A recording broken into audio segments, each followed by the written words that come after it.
ओं नमश्चण्डिकायै। ओं ऋषिरुवाच निहन्यमानं तत्सैन्यमवलोक्य महासुरः सेनानीश्चिक्षुरः कोपाद्ययो योद्धुमथाम्बिकां स देवीं शरवर्षेण ववर्ष समरे सुरः यथा मेरुगिरे शृङ्गं तोयवर्षेण तोयतः तस्यच्छित्वा ततो देवी लीलयैव शरोत्करान् जघानतुरगान् बाणैर्यन्तारञ्चैव वाजिनाम् चिच्छेद च धनुः सद्योध्वजं चाति समुच्छ्रितं विव्याध चैव गात्रेषु छिन्नतन्वा नमाशुगैः सच्छिन्नधन्वा विरथो हताश्वो हतसारथिः अभ्यतावत तां देवीं खड्गचरमधरोऽसुरः सिंहमाहत्य खड्गेन तीक्ष्णधारेण मूर्धनि आजघानभुजे सव्ये देवीमप्यतिवेगवान् तस्याः खड्गो भुजं प्राप्य पफाल नृपनन्दन ततो जग्राहशूलं सकोपादरुणलोचनः चिक्षेप च ततस्तत्तु भद्रकाल्या महासुरः जाज्वल्यमानं तेजोभिरविबिम्बमिवाम्बरात् दृष्ट्वा तदापतच्छूलं देवी शूलममुञ्चत तेन तच्छतथानीतं शूलं स च महासुरः तच्छतथानीतं शूलं स च महासुरः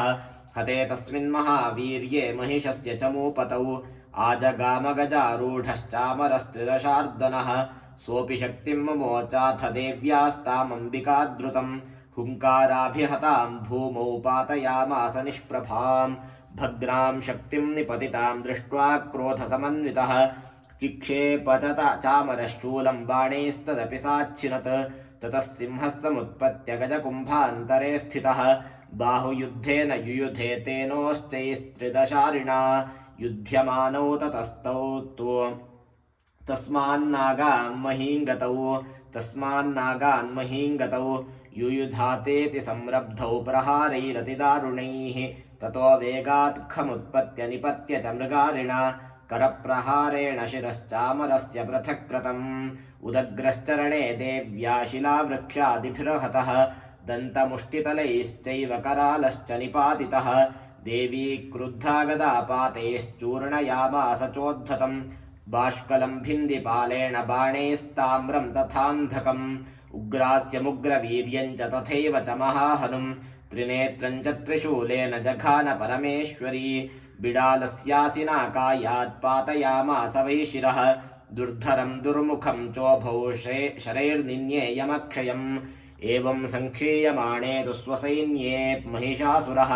माहिषेण स्वरूपेण त्रासयामास तान् गणान् कांश्चित्तुण्डप्रहारेण खुरक्षेपैस्तथा परान् लाङ्गूलताडितांश्चान्यान् शृङ्गाभ्यां च विदारितान् वेगेन कांश्चिदपरान्नादेन भ्रमणेन च निःश्वासपवनेनान्यान् पातयामास भूतले निपात्य प्रमथानीकमभ्यधावतसोऽसुरः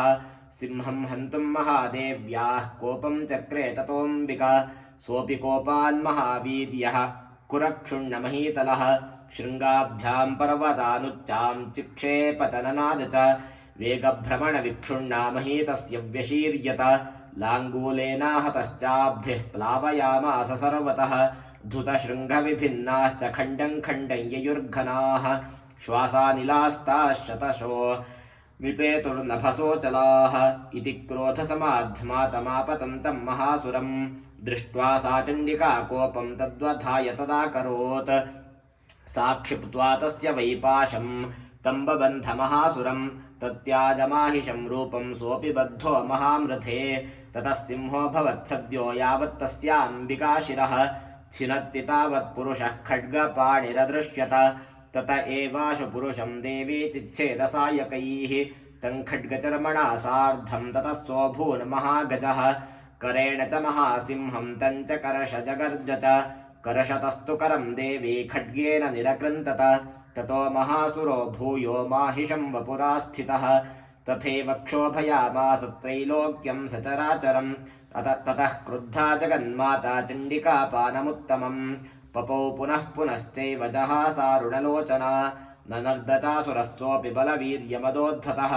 विषाणाभ्यां च चिक्षेप चण्डिकां प्रतिबूधरान् सा च तान् प्रहितांस्तेन चूर्णयन्ती शरोत्करैः उवाच तं मदोद्धूतमुखरागाकुलाक्षरं देव्युवाच गर्ज गर्ज क्षणं मूढमधु यावत् पिबाम्यहं मया त्वयि हते त्रैव गर्जिष्यन्त्याशु देवताः ऋषिरुवाच एवमुक्त्वा समुत्पत्य सारूढा तं महासुरं पादेनाक्रम्य कण्ठे च शूलेनैनमताडयत् ततः सोऽपि पदाक्रान्तस्तया निजमुखात् तदा अर्धनिष्क्रान्त एवासीद्देव्या वीर्येण संवृतः अर्धनिष्क्रान्त एवासौ युध्यमानो महासुरः तया महासिना देव्या शिरश्छित्त्वा निपातितः ततो हाहाकृतं सर्वं दैत्यसैन्यं ननाशतत् प्रहर्षं च परं जग्मुः सकला देवतागणाः तुष्टुस्तां सुरा देवीं सह दिव्यैर्महर्षिभिः जगुर्गन्धर्वपतयो नृतश्चाप्सरो गणाः स्वस्ति श्रीमार्कण्डेयपुराणे सूर्यसावर्णिके मन्वन्तरे श्रीदेवी महात्म्ये तृतीयः श्रीजगदम्बार्पणमस्तु।